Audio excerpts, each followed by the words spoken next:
नमस्कार। देसी अड्डा पर आपका स्वागत है। मैं हूं राकेश तिवारी। बिहार के पूर्व मुख्यमंत्री जीतन राम मांझी के दांव में कितना दम है।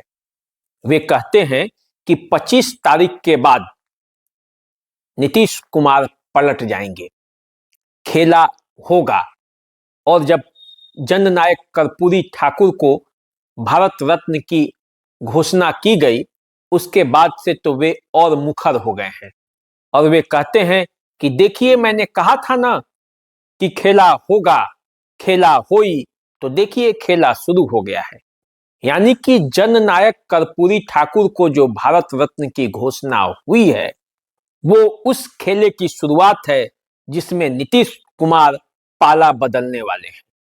वे पाला बदलकर इंडिया से एनडीए के हो जाएंगे और लालू यादव, तेजस्वी यादव और कांग्रेस कुछ नहीं कर पाएगी। इसका पूरा स्क्रिप्ट तैयार हो चुका है। जीतन राम मांझी यही इशारा दे रहे हैं। वैसे भी बिहार की राजनीति में जो पिछले 2 महीनों से चल रहा है, जो पृष्ठभूमि तैयार हो रही है, उसकी परिणति यही होने वाली है।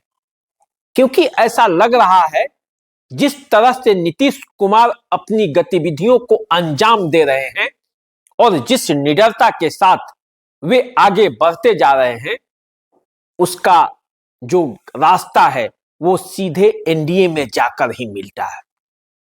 क्योंकि अब नीतीश की गतिविधियों से ऐसा लग रहा है कि अब वे रुकने वाले नहीं हैं और जहां उन्हें रोका जाएगा वे पाला बदल लेंगे।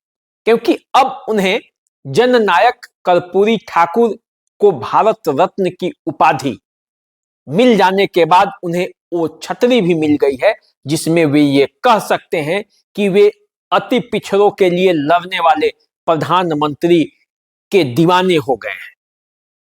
अति पिछड़ों के लिए जो काम करेगा नीतीश कुमार उनके साथ रहेंगे और यही कहकर नीतीश कुमार पाला बदल सकते हैं। इसके अलावे भी कई बहाने हैं, इसके अलावे भी कई रास्ते हैं जिस पर चलकर नीतीश कुमार एनडीए के पास पहुंच सकते हैं। अब एक चर्चा यह है कि उनके 24 विधायक चाहते हैं कि वे नहीं रहे। कहां? इंडिया में वे रहना नहीं चाहते हैं, वे चाहते हैं कि एनडीए में चला जाए। ये सब स्क्रिप्ट का एक हिस्सा हो सकता है। और ऐसे करते करते पहले तो सांसद ही नहीं चाहते थे कि इंडिया गठबंधन में रहा जाए, उनकी राह एनडीए के पास जाकर रुकती थी। और अब जब विधायकों के तरफ से जब ये मांग होने की बात सामने आ रही है, तब नीतीश कुमार को ये पाला बदलना आसान हो जाएगा। तेजस्वी यादव और लालू यादव किसी भी कीमत पर चाहते हैं कि नीतीश कुमार उनके साथ रहें, लेकिन कब तक? आखिर वे कब तक प्रयास करते रहेंगे और नीतीश कुमार को रोकते रहेंगे? और जाने वाला रुकता कहां है? कभी नहीं रुकता।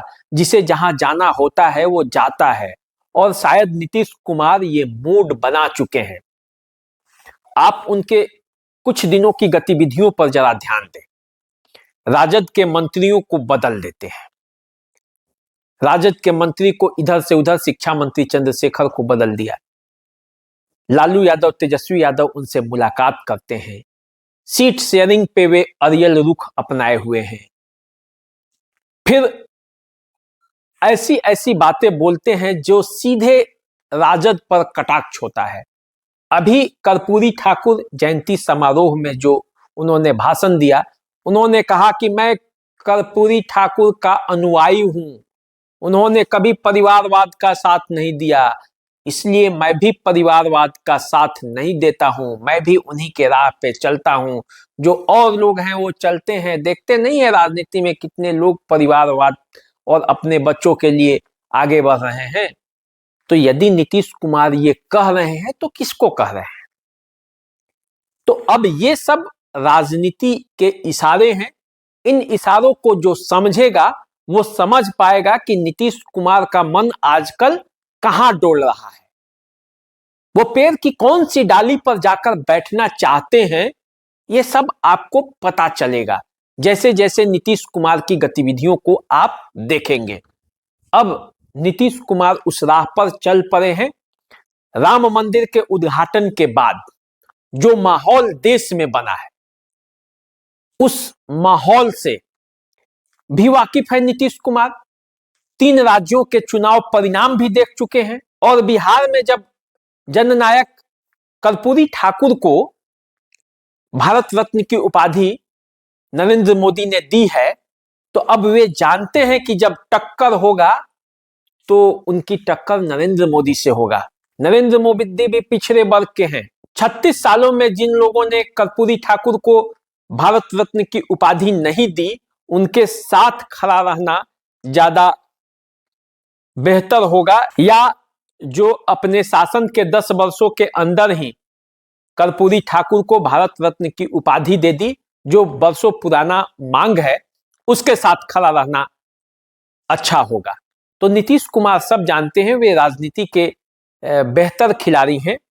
राजनीति का चाणक्य भी उन्हें कहा जाता है कि बिहार की राजनीति में उनके जैसा समझ रखने वाला शायद ही कोई है।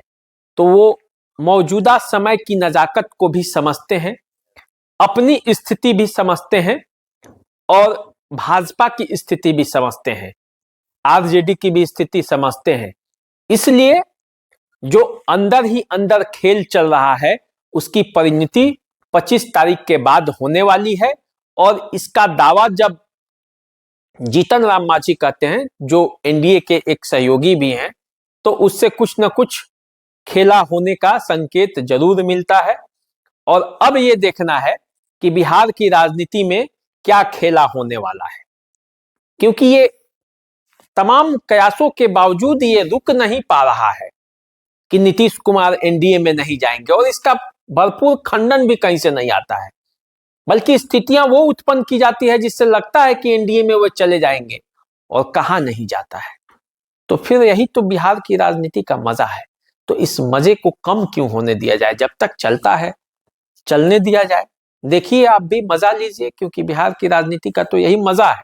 मैं कहता भी हूं हर बार कि बिहार की राजनीति का जो मजा है वो किसी रसगुल्ले से कम नहीं है। तो आप भी रसगुल्ला खाइए, हम भी खा रहे हैं। दीजिए अभी इजाजत। चैनल को सब्सक्राइब कर लीजिए, फेसबुक इंस्टाग्राम पे हमें फॉलो कीजिए। धन्यवाद, नमस्कार।